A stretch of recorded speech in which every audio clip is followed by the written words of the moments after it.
Oi, gente, tudo bem? Estou aqui para falar um pouquinho hoje sobre os incidentes metacognitivos, explicar um pouquinho a lógica, né, de como é que eu fiz essa construção.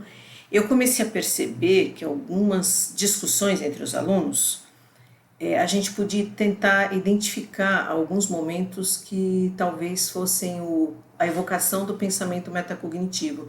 Então, essa é a ideia dos incidentes metacognitivos, né?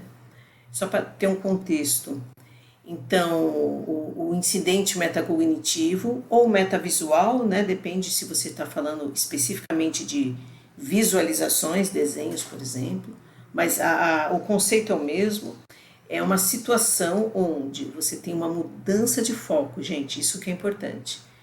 Do visual, do pensamento visual para o pensamento metavisual, ou do cognitivo para o metacognitivo com respeito a alguma habilidade visual, por exemplo, questionando alguma coisa, pensando sobre alguma coisa com relação à visualização.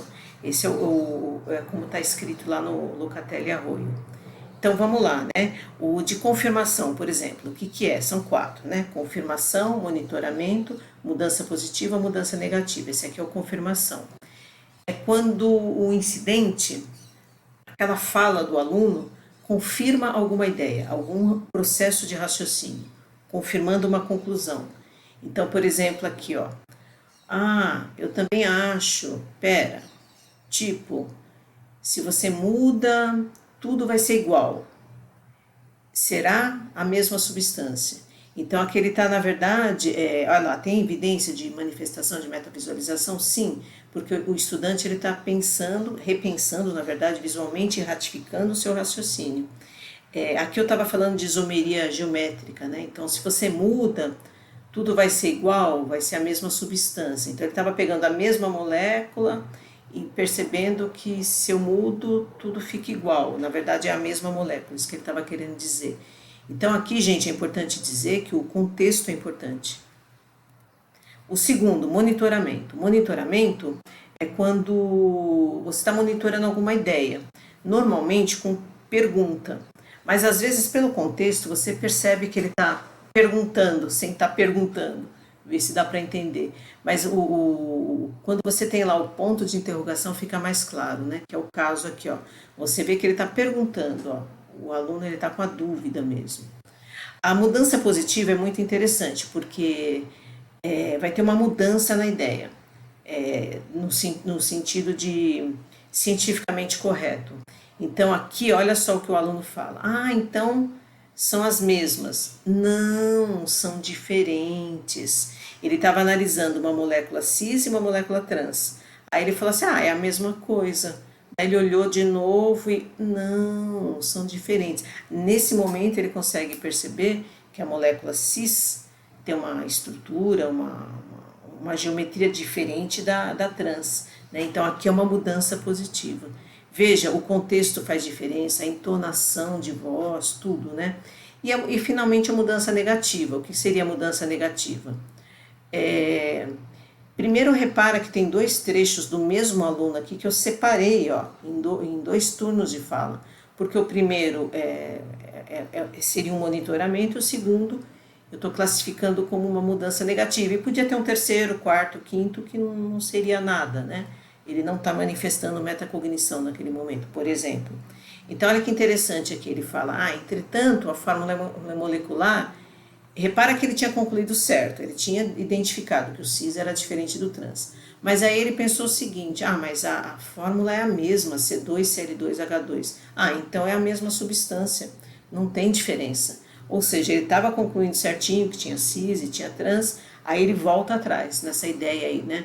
Então a gente chama isso de uma manifestação de uma mudança negativa, né, nessa ideia aí dos incidentes.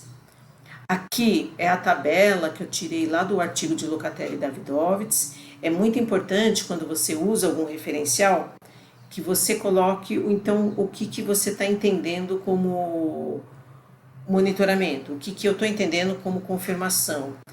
Aí uma dica para vocês, quando vocês estiverem categorizando, estou na dúvida, isso aqui é uma mudança positiva ou isso aqui é uma confirmação? Venha para o seu descritor. Por isso que tem que ter o descritor primeiro. Não dá para ir classificando.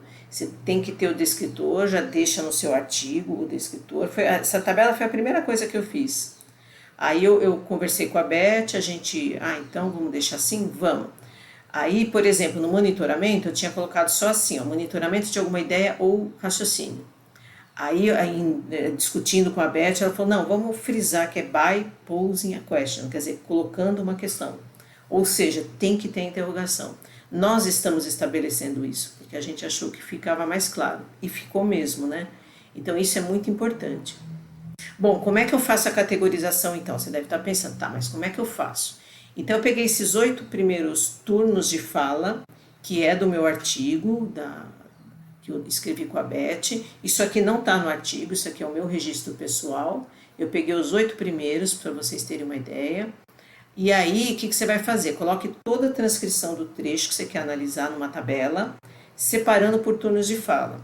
Às vezes, o mesmo aluno você vai conseguir colocar 2 turnos, 3 turnos, depende do que está sendo falado, né? No momento, do lado, você coloca o momento, né, que isso acontece. Aí depois, vocês podem fazer, vocês estão fazendo em dupla, então o pesquisador 2 e o pesquisador 1, eles vão fazer a categorização, um sem olhar o do outro, porque justamente para a gente ver se vai bater, né? Se tá batendo a categorização. Olha que interessante aqui, ó. Aqui, ó, você pode reparar, tem uma coluna que tem o pesquisador 1 e o pesquisador 2. Quase tudo está coincidindo, né? Menos a primeira, e eu vou explicando para vocês aqui agora. O que a gente faz quando isso acontece? Isso é muito comum acontecer, não estranhem quando isso acontecer, porque é comum. Você fala, nossa, mas eu classifiquei como confirmação e ela como monitoramento, ou então não classificou e assim por diante, né? Aqui o que é importante, né? Então, por exemplo, o primeiro, por que deu essa diferença ali, ó? O pesquisador 1, que no caso fui eu, considerei como mudança positiva. O pesquisador 2, como confirmação.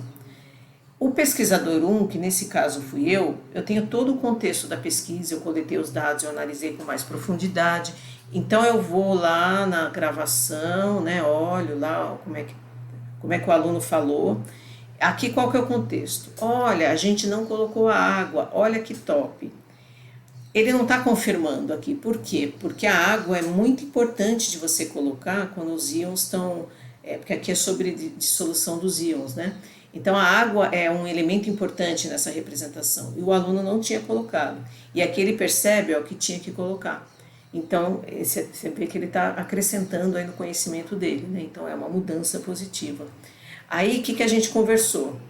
Conversei, né, com outro pesquisador e chegamos à conclusão que, ok, não, realmente é uma mudança positiva, né, por conta do contexto.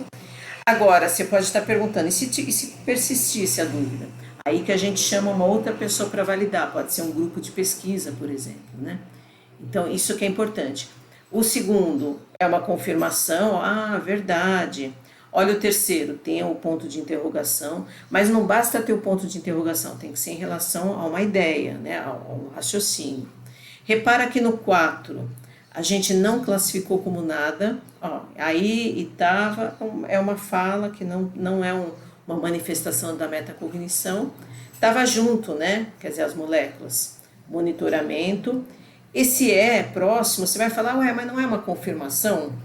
Aí que é importante o contexto, você olhar lá no áudio como é que está escrito. Como é que essa aluna respondeu, a Ana, né? Ela respondeu assim, ele falou, estava junto, né? Ela falou, não foi assim, estava junto, aí seria confirmação. Então veja que a entonação também é importante, né? Olha o último, é diferente o 8, por exemplo, né? Aliás, antes o 7.